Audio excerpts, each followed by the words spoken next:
नमस्कार परम प्रिय मित्रों, मैं हूं आपकी अपनी उमाश्री। आप सबका बहुत बहुत स्वागत है आपके अपने ही चैनल में। कैसे हैं आप लोग? उम्मीद करती हूं आप बहुत ही प्रसन्नता से होंगे। मित्रों, आज बहुत ही पवित्र दिन है। आज है गोपाष्टमी। मैं आप सभी को इस पवित्र दिन की बहुत बहुत बधाई देती हूँ। माता गौ की कृपा हम सब पर बनी रहे और माता गौ की सेवा करने से जो पुण्य है वो अखंड गुना होकर आपको प्राप्त हो, यही मैं आशीर्वाद और दुआ आपके लिए करती हूँ। मित्रों, सबसे पहले तो मैं आपसे क्षमा चाहूँगी कि मैं ये वीडियो थोड़ा सा लेट बना रही हूँ, लेकिन बना रही हूँ इसलिए इसे स्वीकार कीजिएगा और विस्मृत कर दीजिएगा उस बात को कि मैं थोड़ा सा लेट हो गई, क्योंकि मैं किसी कारणवश नहीं बना पाई ये वीडियो। थोड़ा सा लेट हो गई मित्रों। तो गोपाष्टमी की आपको हार्दिक बधाई और शुभकामना। जैसा कि आपको विदित ही होगा कि गौ माता हम सबकी आदरणीय हैं, पूजनीय हैं, और गौ की सेवा करने से ऐसा कौन सा काम है जो मनुष्य को सिद्धि नहीं देता या खुशियाँ नहीं देता। गाय के शरीर में सभी देवी देवताओं का निवास होता है और गाय की सेवा करने मात्र से ही सभी देवी देवताओं का आशीर्वाद जनमानस को प्राप्त होता है। तो जब जब भी मौका मिले गाय की सेवा अवश्य ही करनी चाहिए। गौ के बारे में प्राचीन ग्रंथों में बहुत विस्तृत रूप में वर्णित किया गया है और ये हम सब भी जानते हैं कि जो गाय का गोबर होता है या गौमूत्र होता है, न केवल ये औषधीय गुणों से भरपूर है, बल्कि ये नेगेटिव एनर्जीज़ को दूर करने के लिए भी बहुत पावरफुल चीज़ है।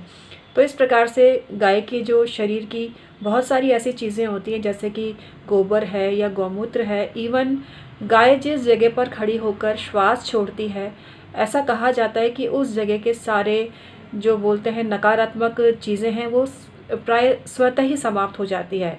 इसके अलावा गाय की जो चरण रज होती है उसको लेकर अगर माथे पर लगाया जाए तो मनुष्य में पॉजिटिव एनर्जी बढ़ती है, उसके सभी काम पूर्ण भी होने लगते हैं। कार्तिक मास की जो शुक्ल पक्ष की अष्टमी होती है उसे गोपाष्टमी कहते हैं और कई जगह इस बात का भी उल्लेख है कि इसी दिन भगवान श्री कृष्ण को गाय चराने के लिए वन में भेजा गया था। इस दिन प्रातःकाल गौओं को और बछड़ों को स्नान कराने वाला अखंड पुण्य को प्राप्त करता है। प्रातःकाल गौ और बछड़े की पूजा करनी चाहिए, उनको स्नान इत्यादि करा के रूली चावल से उनका वंदन और पूजन करना चाहिए। इसके बाद में उनको वस्त्र इत्यादि अर्पित करने चाहिए, पुष्पमाला भी गाय को पहनानी चाहिए और गाय के चरण स्पर्श करने चाहिए। जो मनुष्य ये कृत्य करता है उसका जीवन सफल हो जाता है और उसको ज़िंदगी में इतना सब कुछ प्राप्त होता है जो सिर्फ उसके ख्यालों में ही था। सब कुछ मिल जाता है गाय की सेवा करने से।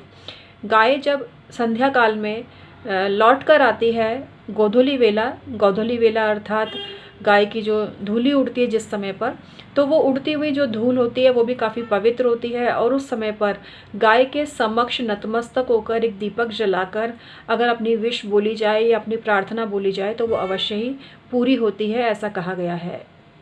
गाय को धूप दीप दिखाकर आरती करनी चाहिए और संध्या समय जब गाय लौटती है तब गाय की चरण वंदना करके गाय की जो चरण रज है उसको माथे पर लगाना चाहिए। ऐसा करने से सभी कार्यों में सिद्धि मिलती है। गाय की पीठ को खुजलाना, गाय को नहलाना, सहलाना, ऐसा करने से अनेक प्रकार के रोगों का शमन होता है।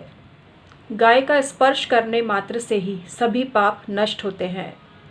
ऐसा कहा गया है कि जो मनुष्य अपने भोजन में से गोग्रास निकालता है उसको सद्गति प्राप्त होती है। इसी प्रकार से जब मनुष्य अपने इस जन्म बंधन को छोड़कर प्रस्थान करता है स्वर्ग की तरफ, तब मार्ग में वैतरणी नामक नदी मिलती है और उसको पार करना होता है। तो ऐसा कहा जाता है कि जो मनुष्य पहले गौदान कर चुका होता है उसे मौका मिलता है, जो मनुष्य गोदान कर चुका होता है वह दान में दी हुई गाय की पूंछ पकड़कर वैतरणी नदी को पार करता है और स्वर्ग में जाता है। तो ऐसा कई जगह उल्लेख किया गया है। गौ माता के महत्व को बताते हुए भगवान श्री कृष्ण भी कहते हैं कि गायों में मैं कामधेनु हूँ। स्कंद पुराण में भी कहा गया है कि जिस घर में गाय के गोबर से आंगन को लीपा जाता है वह घर शुद्ध और पवित्र हो जाता है और उस घर में रहने वाले अन्न और धन से कभी भी वंचित नहीं रहते। गाय की सेवा करने वाले के जाने अनजाने में किए गए सभी पाप नष्ट हो जाते हैं।